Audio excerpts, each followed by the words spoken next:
The spiritual practice of repair. Okay, friends, it's been a week. And I think I and probably all of you need to start with a couple big deep breaths. How's that?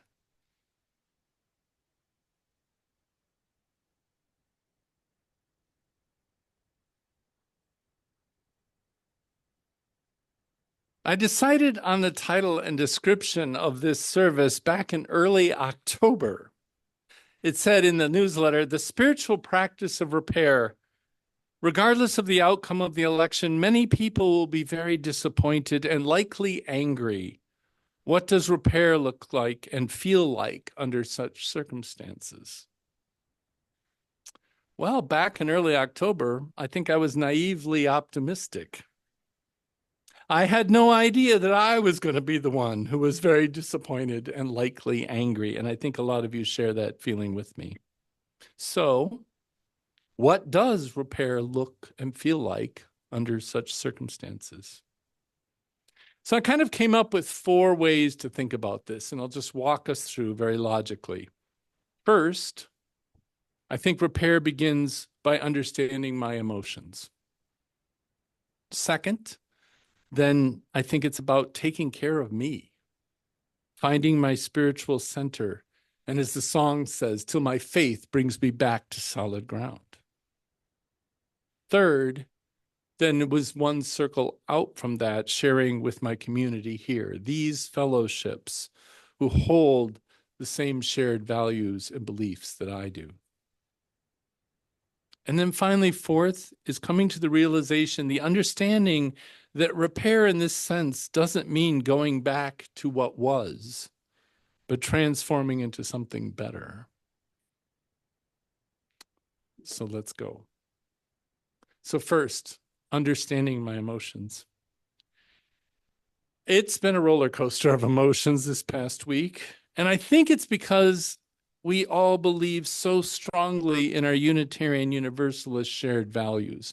Those that have been coming week after week know the familiar acronym now, JETPIG, which is the way to remember these. So justice, equity, transformation, pluralism, interdependence, and generosity.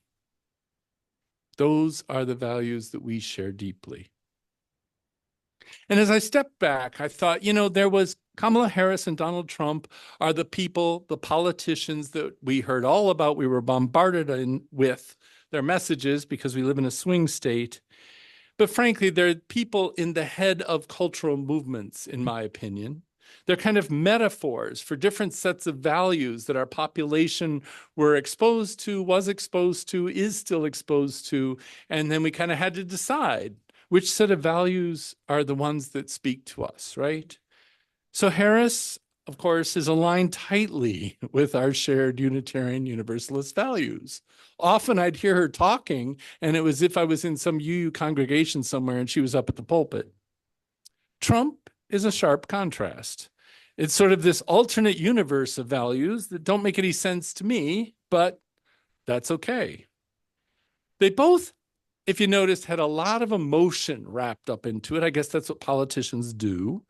And at least in the very beginning, Kamala Harris, it was all about hope and joy, bringing joy back into the campaign to try to do a sharp contrast with Donald Trump's message that was always about despair and fear and trying to drive you that way.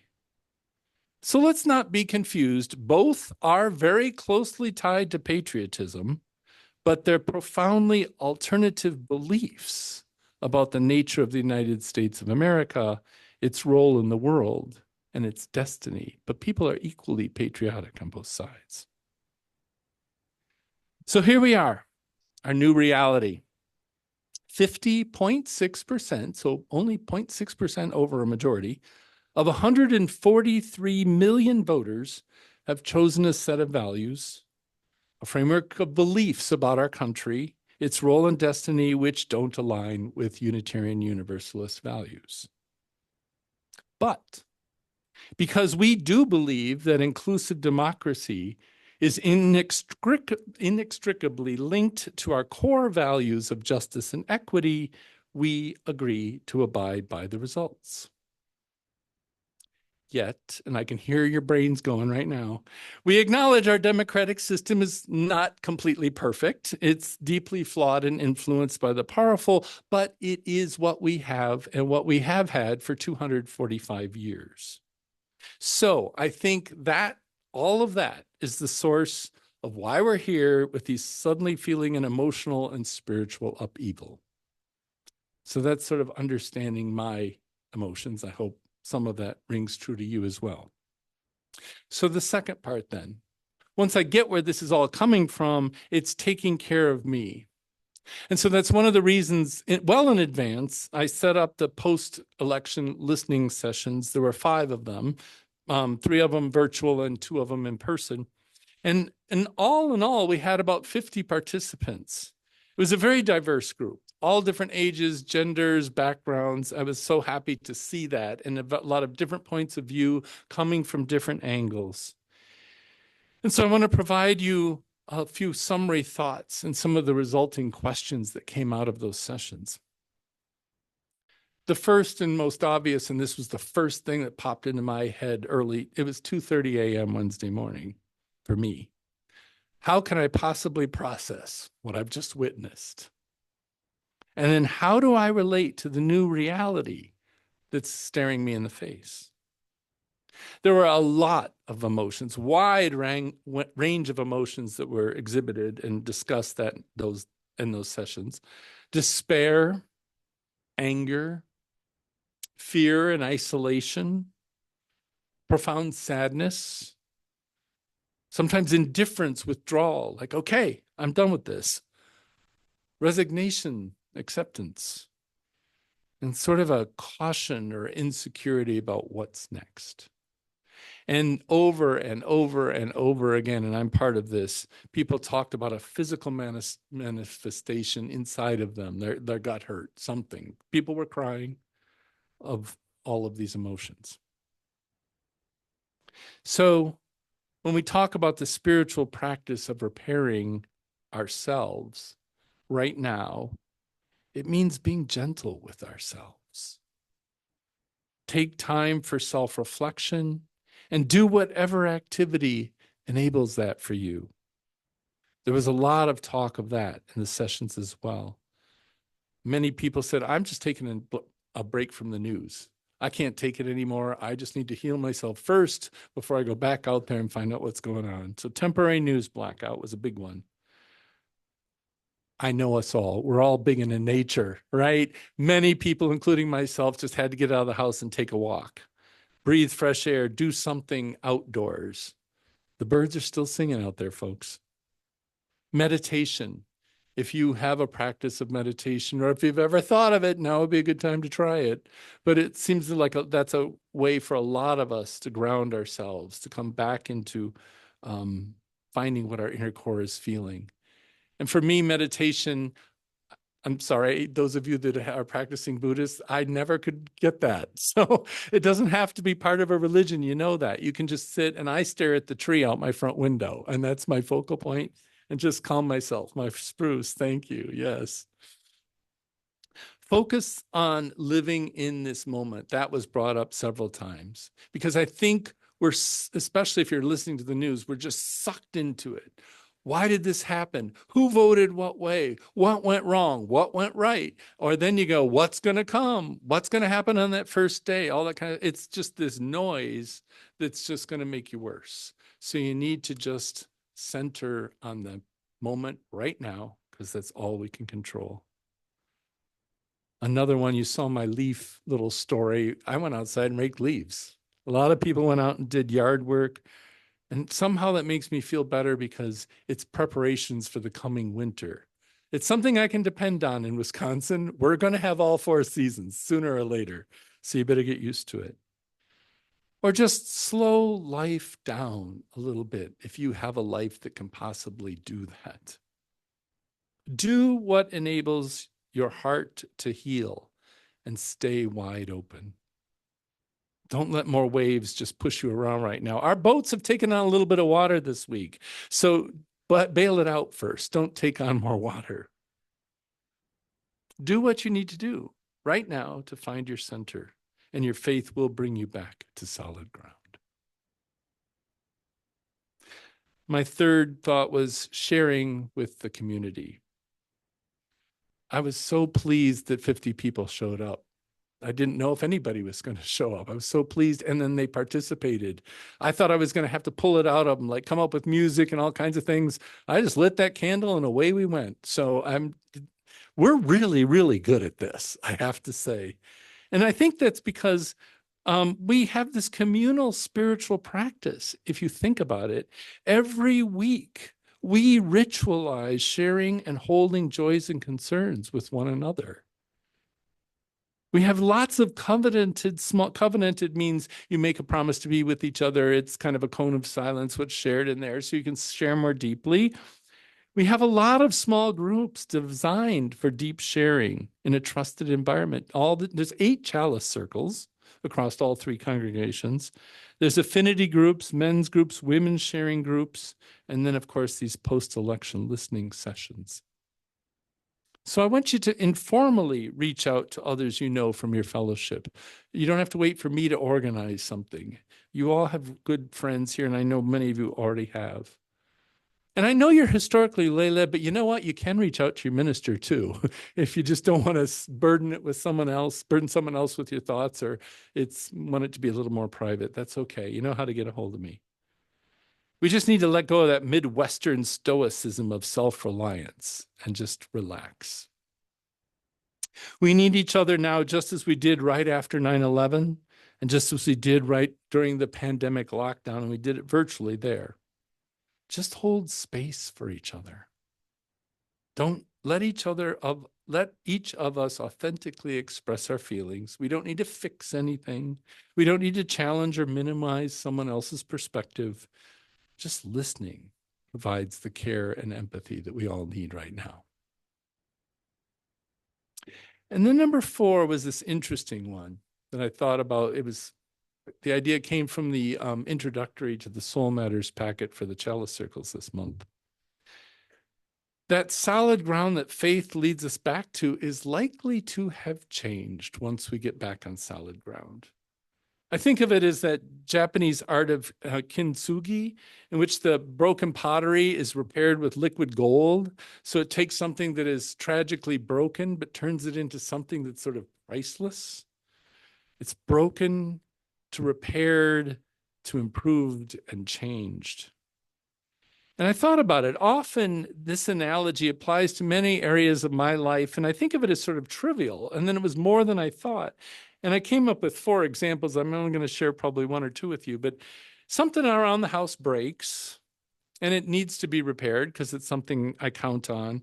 But often I'm replacing it, it's fixed more durably, or it's replaced with something more durably because I need that solid ground and I need that thing to work. I think the best example was our dishwasher.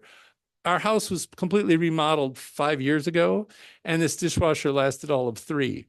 And when I went to get it repaired, they said, well, what brand is it? And I'm not going to disparage brands from the pulpit, but they said, oh, forget it. It's not even worth repairing.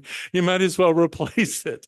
And I'm like, all right, then. And so I went out and I bought the top of the line dishwasher because I want my dishwasher to work, kind of an extreme example. But then I thought of a couple more, but one of them you've heard me talk about a lot last year was this clover garden that I planted in my front yard. So our yard, it's not a very big yard, but it must have had 3 or 4 trees in it at one point because of the stumps I'm finding as I'm digging things up. And so I think for decades it was completely shaded and all the grass had died, and I don't even know if much was growing at all, and the dirt got really packed down, and there's a lot of clay in it in spots. And so by the time we bought the house, there was one tree, a beautiful flowering crab that bloomed gorgeous for about 3 weeks in the spring, but it was dying and didn't look so great the rest of the year.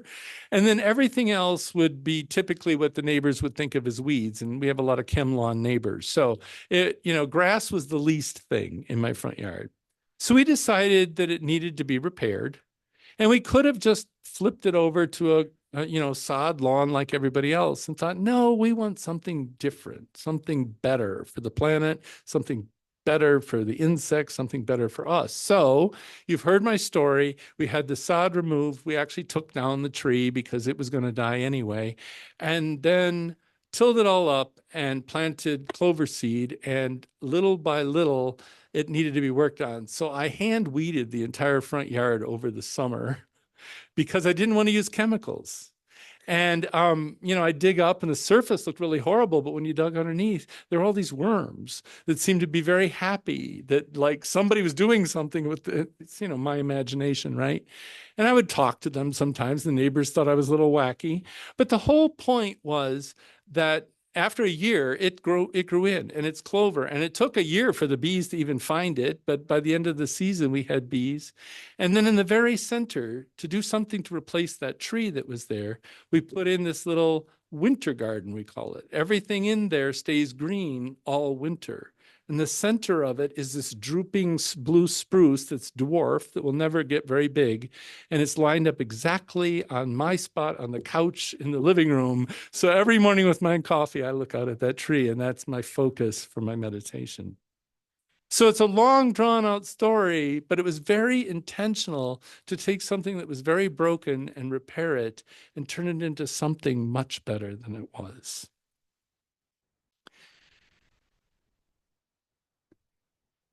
Sorry, I lost my place here for a second. So back to away from my stories, our values run deep and are solid. But I would say perhaps the assumptions we made about our society were flawed. I think many of us falsely assumed that the majority of our compatriots shared similar views with us. Or we falsely assumed that our life experiences were very common. We did not realize clearly how deeply resentful and angry people can be and are right now. When I was listening to the election results and the commentary, I was watching MSNBC, and Simone Sanders said something that I guess I knew, but didn't think about it so strongly. She pointed out that she's a Gen X generation. And so she said that younger people, which in this case are millennials and Gen Z, she said there's this pervasive feeling that they believe the current political power belongs to the elite, whether it's Republican, Democrat, whatever. It's just a bunch of elite people, regardless of party, and they don't pay any attention to them. And it's sort of like just screw it all. And there was a strong attraction, therefore, to the Republican Party or Trump's party this time. And I didn't think about that, but it's probably true given what I've seen and read. My own children are millennials. They don't feel that way, thank God, but I think it's out there a lot. That's just one example of I think we live in a bit of an elite isolationist bubble. And do we really have the right true assumptions of what's going on? So I think we will be spending the months and years ahead rediscovering who we are as a people of the United States of America. And how do we, as Unitarian Universalists, and I as your minister, ultimately re-engage in our democratic process as participating citizens? Our old assumptions and behaviors are no longer effective, and we need to reinvent or transform ourselves. Aha, transformation, that's one of our UU values. Nothing is written in stone with us. So to close, I want to remind us that a spiritual practice of repair is vitally important now, so that we can eventually rise to meet the needs of our nation again, so we can heed our vice president's call to become one of those billion bright stars that shines best when the darkness is greatest. Amen. Let's take some time to just think.